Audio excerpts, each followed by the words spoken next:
You're listening to the Stephen A. Smith Show podcast. Stephen A. Smith Show being brought to you by Straight Talk Wireless. So much stuff to get into. So much stuff that I cannot even begin to describe. I got so much stuff on my mind, I don't even know where to start. I'm not going to lie to you. I don't even know where to start. By the way, like I was saying, it's time for Straight Talk, brought to you by Straight Talk Wireless. Best phones, best networks, no contracts. Before I even get into it, when was the last time you checked your credit scores? Know what they are now, not from a year ago, with Credit Karma. Credit Karma makes knowing your credit score simpler and easier to understand. Learn more at creditkarma.com or download the Credit Karma app. That's Credit Karma, Karma.com.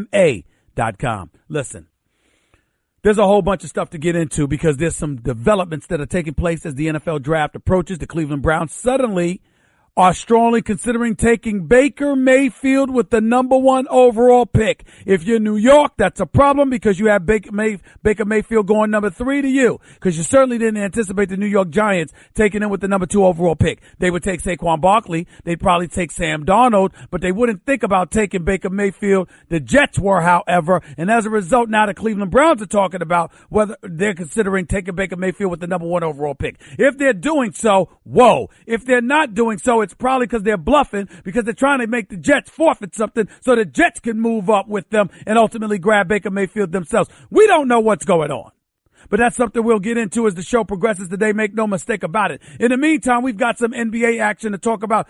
I am coming at you live from Philadelphia, Pennsylvania.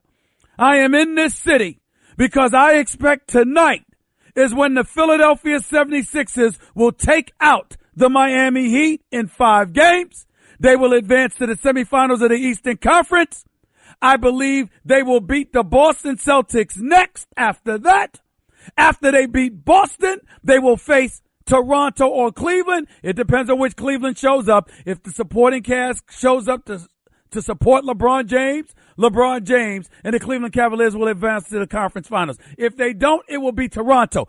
Either way you slice it, I have made my proclamation 24 hours ago. The Philadelphia 76ers are going to the NBA Finals this year.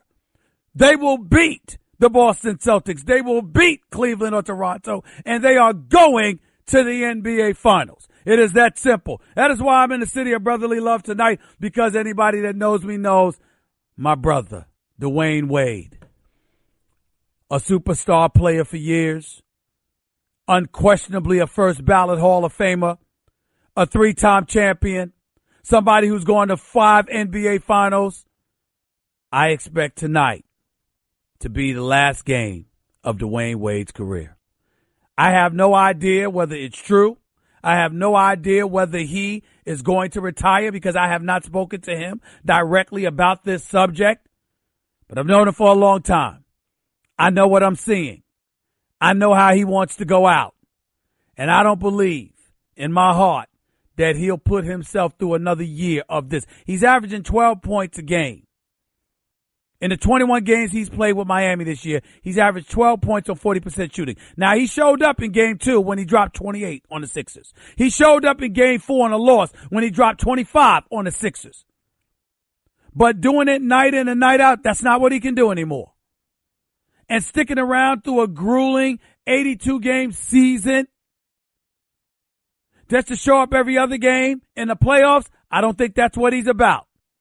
I think ultimately what this comes down to is that Dwayne Wade, in my opinion, may very well be playing his final game of his NBA career, which is why I'm that much more ecstatic that he's back with the Miami Heat, a place he should have never left, a place he should have never departed from, an organization he should have never departed from. That's how I'm looking at it. Knowing Dwayne Wade, he wants to do everything, and he intends to do everything he can to make sure that this isn't his last game, because if it ends, he wants it to end in Miami. He damn sure doesn't want it to end in the city of Philadelphia. But I think this is it. I think this is it. And I had to be here for this. That's why I'm here. I expect the Philadelphia 76ers to win this game tonight and close out this series. One of the reasons I was excited about today's show is I'm excited by what I'm seeing from the Utah Jazz. Ladies and gentlemen, they're legit. For those who still want to argue with me about Rookie of the Year honors, saying Ben Simmons is the clear-cut Rookie of the Year, I'm not on that bandwagon. I think Ben Simmons is a superstar. If I had to pick between the two, I'd pick Ben Simmons. You ain't going to find a 6'10" point guard with those ball handling and passing skills. But your rookie year isn't about what we project you to be, or isn't about flashes of what we see you being. It's about what you've done. And during the regular season, having Embiid and Redick and about 3 or 4 other shooters at his disposal, I think was incredibly helpful to Ben Simmons.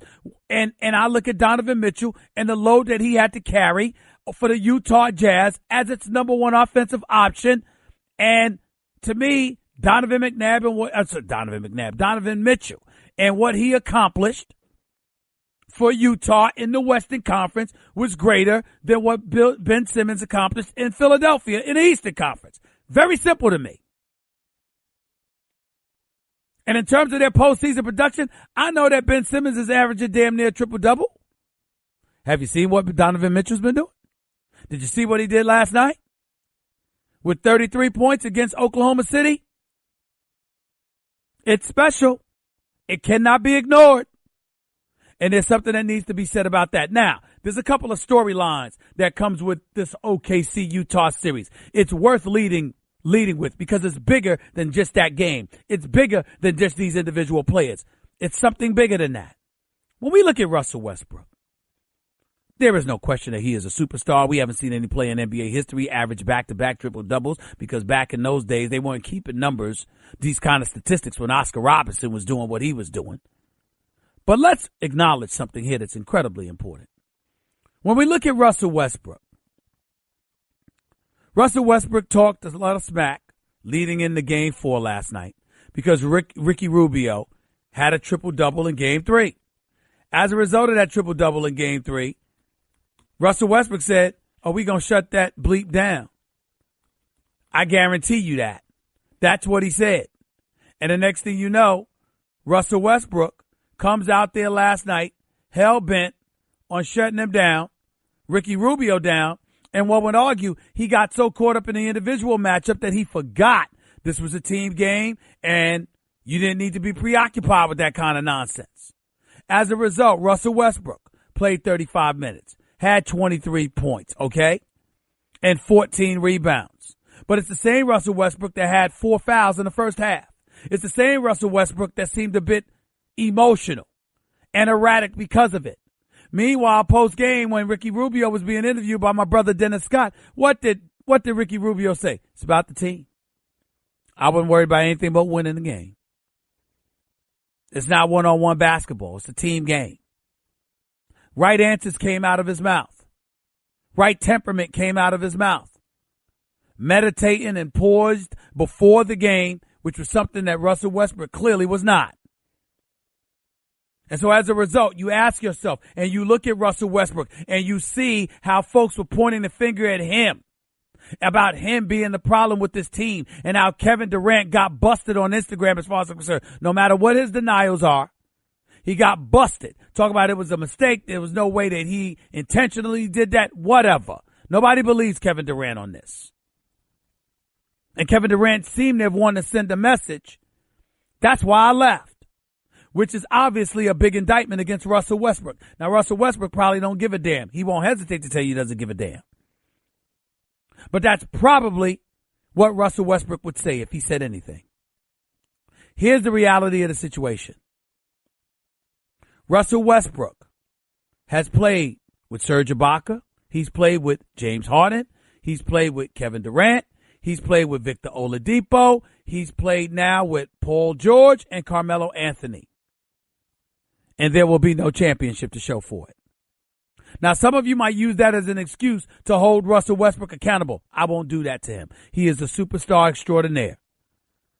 Regardless of how erratic he is, he needs coaching. He needs somebody to reel him in. I'd want Russell Westbrook on my team any day of the week.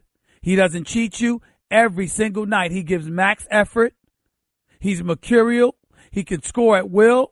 He's an offensive juggernaut when he wants to be. Plus, he can still average double digits with assists and rebounds. I'm sorry. His temperament notwithstanding, regardless of its imperfections, I'm taking Russell Westbrook any day of the week. Now, I'm not taking him over Steph Curry. I'm not taking him over the James Hardens of the world. But I'm taking him. He's one of those elite players that I'm going to take with me along the way without question. Without question. And was it Bush League for Kevin Durant to like that Instagram post? Of course it was. But I'm going to tell you where I think people are slipping up with this. First of all, they want to look at Russell Westbrook and they want to say, hey, Russell Westbrook, Kevin Durant has a point. I don't view it that way. Because Kevin Durant went to the Warriors. Kevin Durant didn't leave Russell Westbrook. Kevin Durant went to the Warriors, a team that he was up 3-1 on. Couldn't close the deal. Ended up losing a best-of-7 Western Conference Finals series and joined them a month later. Had he gone anywhere else, I wouldn't say that. He could have gone to San Antonio. I would say nothing. He could have gone to the Clippers with Blake Griffin and CP3 and DeAndre Jordan. I wouldn't have said a word. I wouldn't have said a word. He could have gone to Miami. How about the nation's capital where John Wall and Bradley Beal were in the Eastern Conference? He could have gone there and went up against LeBron and kept LeBron from going to the finals. He did no such thing. He went to the Golden State Warriors. He went to the absolute trump card that existed in the NBA last summer. And as a result, successfully went about the business of winning himself a championship and an NBA Finals MVP. We know what a superstar Kevin Durant is. But why do you think people have themselves salivating at the thought of him going against Anthony Davis while Klay Thompson goes against Drew Holiday without the services of Steph Curry? Because we want to see what Kevin Durant is made of. We know he's a superstar talent. We know he's one of the top 3 players on the planet.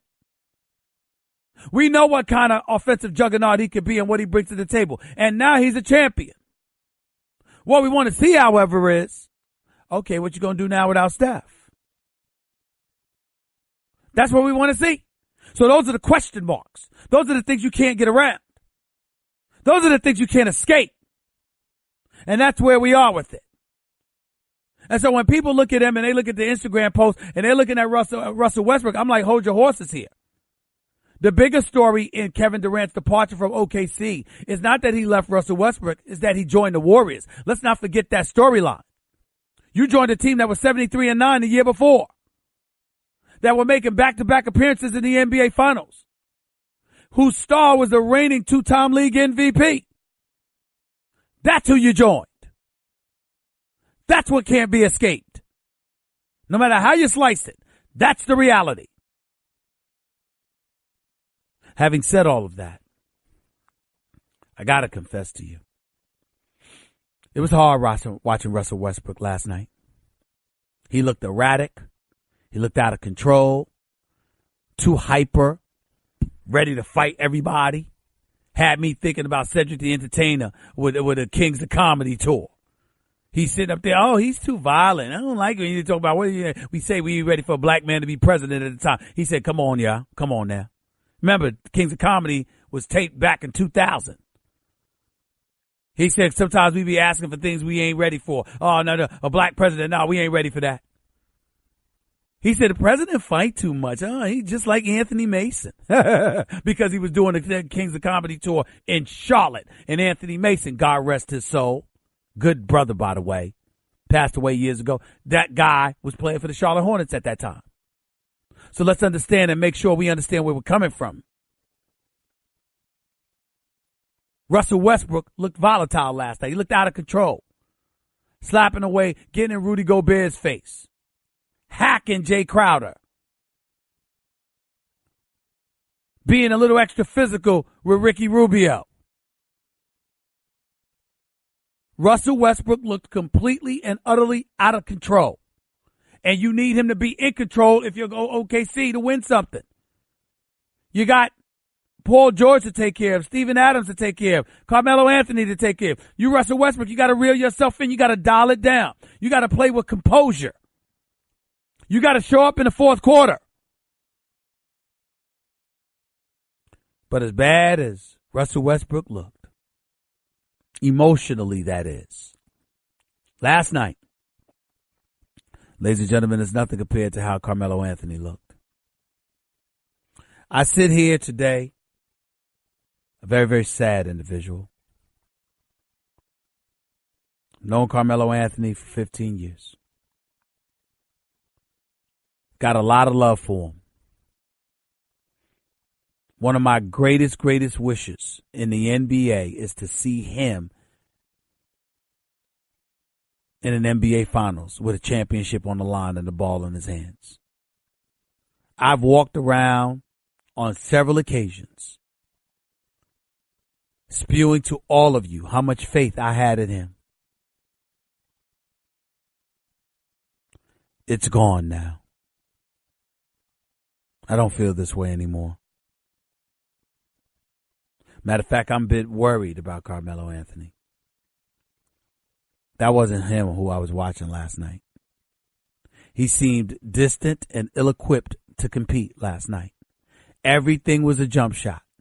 Nothing was post presence at all.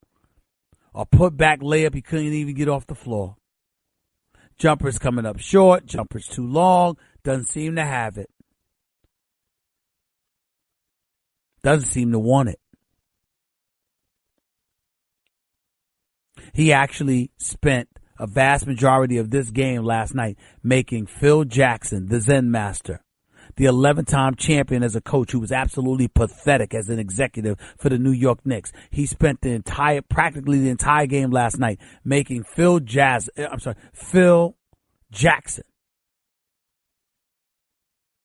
look like a prophet. I almost said Phil Jasner. For those of you who don't know, in the city, if you're in the city of Philadelphia, you know who I'm talking about.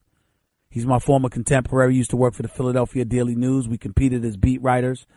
He passed away several years ago after a long bout with cancer. Absolutely wonderful, wonderful man. I miss him. Did a great job covering the 76ers. Got a lot of love for him. Every time I go to the arena, I think about him. Just wanted to make sure I mention that. And while I'm here in Philadelphia, I got a buddy of mine that lives in San Antonio, Texas. Now he's retired. His name is Mike Bruton. A mentor, a friend, a father figure, one of the greatest men I've ever known. Just want you to know I'm over the airwaves right now. I'm thinking about you, buddy, because I'm in Philadelphia right now for tonight's game. And obviously the success that I've enjoyed as a writer for 17 years at the Philadelphia Inquirer. Greats like Asa Moore, the Philadelphia Inquirer, and Mike Bruton of the Philadelphia Inquirer. If it wasn't for them, I wouldn't be sitting here today enjoying the success that I enjoy. They took care of me. Took care of me. God rest Asa Moore's wonderful soul. Mike Bruton's still alive and kicking and enjoying the sunshine and the warm weather in Texas. Back to Philadelphia, where I'm at for tonight's game.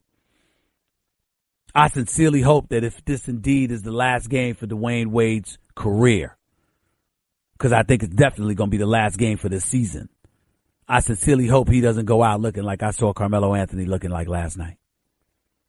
Carmelo Anthony's lackadaisical or porous performance, I'm speaking in terms of lack of aggression, ladies and gentlemen, it's incredibly alarming. And listen, I'm saying this not because he just doesn't look like himself. I'm just saying it because it's inexplicable. It's like either he's given up or Father Time just slapped the living hell out of him all of a sudden last night. Because I couldn't believe how bad he looked. I couldn't believe it. And if he is disinterested, why? Could Russell Westbrook have something to do with that? I don't know. Here's what I will say. Well, and when I bring up Russell Westbrook, I mean Russell Westbrook not necessarily giving him enough touches or whatever the case may be. I don't find that to be an excuse because I don't think that's the case with Russell Westbrook. And I think this is on Billy Donovan as much as it's on anybody else. But I will say this. I watched Jay Crowder bogusly get ejected. He did not deserve to get ejected last night, but he did swing his arm trying to get somebody off of him. He didn't mean to hit anybody with his elbow like he hit Steven Adams, but come on. But he was trying to get Carmelo off of him. No respect. Kevin Durant got in Carmelo Anthony's face earlier this year. No respect. Joel Embiid for the Philadelphia 76ers talked smack to Melo where they played and went into overtime here in Philadelphia earlier this year. No respect. I'm not used to seeing that treatment accorded to Carmelo Anthony, but I'm seeing it now. And I don't know why, but it looks bad. By the way, when you're hiring, you don't want to waste time sorting through dozens of irrelevant resumes. You want an efficient way to get to a short list of qualified candidates. That's why you need Indeed.com. Post a job in minutes. Set up screening questions based on your job requirements. Then zero in on qualified candidates using an intuitive online dashboard. Discover why 3 million businesses use Indeed for hiring. Post a job today at Indeed.com/hire. Search for greatness. Search Indeed. Craving even more of Stephen A? Him of all people. For around-the-clock access to the man? I'm Stephen A. You can follow him on Twitter and Instagram at Stephen A. Smith and on Facebook at Stephen A. Rock on. Who do you love? Are you sure? How you doing, miss? My name is Steve. I'm from Queens. Welcome back to the Stephen A. Smith Show. By the way, that last segment, Straight Talk Wireless, nationwide coverage on America's largest and most dependable 4G LTE network. Stephen A. Smith Show is brought to you by Vivid Seats, the official ticket partner of ESPN. Download the free Vivid Seats app today to get your tickets. 29 minutes past hour number one back here on the Stephen A. Smith Show, ESPN Radio. Couple of other things. I'll tell you one person that was ecstatic watching what they watched last night. Earvin Magic Johnson. Because if you were Magic Johnson and you were watching Paul George last night, I got to tell you, you said to yourself, ain't no way in hell he's staying in that town. He ain't staying on that team. If you guys got to remember something. If Paul George were to stay, why would he stay in Oklahoma City? It would be because of A, the money, and B, because they're winning. If they go home in the first round, just like they did last year, what difference does it make? Excuse me. What difference does it make? If I'm Paul George, why do I want to be there? You got to think about these kind of things, ladies and gentlemen. You really, really do. If you're Paul George, why bother? Melo's got to stay because he's making $28 million next year, and he ain't opting out of that deal. So Melo's going to get that money because that money's not going to be anywhere else for him. Melo ain't trying to hear that. So unless Melo gets traded, Melo's going to be right there in OKC because he's going to opt in for that last year for that money. Russell Westbrook is in the midst of his 5-year, $217 million deal. So where's he going? Paul George is a free agent. And Paul George can talk about wanting to stay all he wants to. Let me tell you something. Why would you want to stay? Why would you want to stay? And I'm here to tell you something else right now, too. Don't think it's just Magic Johnson. Think about Jerry West. Jerry West is not playing, y'all. Jerry West is going to come for somebody. He's trying to get his hands on somebody. Don't think for 1 second that that's not the case. Pay attention to it. Understand that Jerry West is going to try to do some things. Do not underestimate this man. DeAndre Jordan, he's going to opt in, player option, $24.1 million. Gallinari's making $21 million. Of course, you're stuck with him. Tobias Harris is $14.8 million. Austin Rivers, he's going to take that $12.2 million he's owed for the last year of his deal. Louis Williams just got a new $24 million deal over 3 years, $8 million per. He just got that. Wesley Johnson making $6 million. Oh, my Lord. I'm just looking at it and I'm saying, look, they can make a move. I don't know what you do with this. Where do you go from this? But it remains to be seen what's going to happen. It is what it is. Patrick Beverley's on the books for $5 million, but that's a team option, not his own. If he's healthy, they'd be stupid to let him go because that brother defends. But here's the deal. Jerry West is always going to try to do something. And what he did was he said, okay, we don't have a star. We can't necessarily get a star here, but what we can do is accumulate the number of bodies so we could have something worthwhile packaging to another team. I still don't think that trumps what Magic has available to him. Magic and the Los Angeles Lakers, Kuzma, hold on to him. Brandon Ingram and Julius Randle with Lonzo Ball are nothing to sneeze at. You add a star, who knows what could happen with this team. It's something worth considering. It's something that doesn't need to be ignored. And what's also making this interesting is right now, if you are LeBron James, what do? You don't want to stay in Cleveland. Not with the way these guys have looked the first 4 games in terms of your supporting cast. So everybody's been talking about L.A., right? Because they got space for 2 max contracts. And if you took LeBron and paired him with Paul George and Kuzma and Randall and Lonzo and Brandon Ingram, what do you have? But what if you are LeBron James and you decide, I want to go to Philly? Ladies and gentlemen, LeBron James, listen, Rich Paul is LeBron James' agent. He's also Ben Simmons' agent.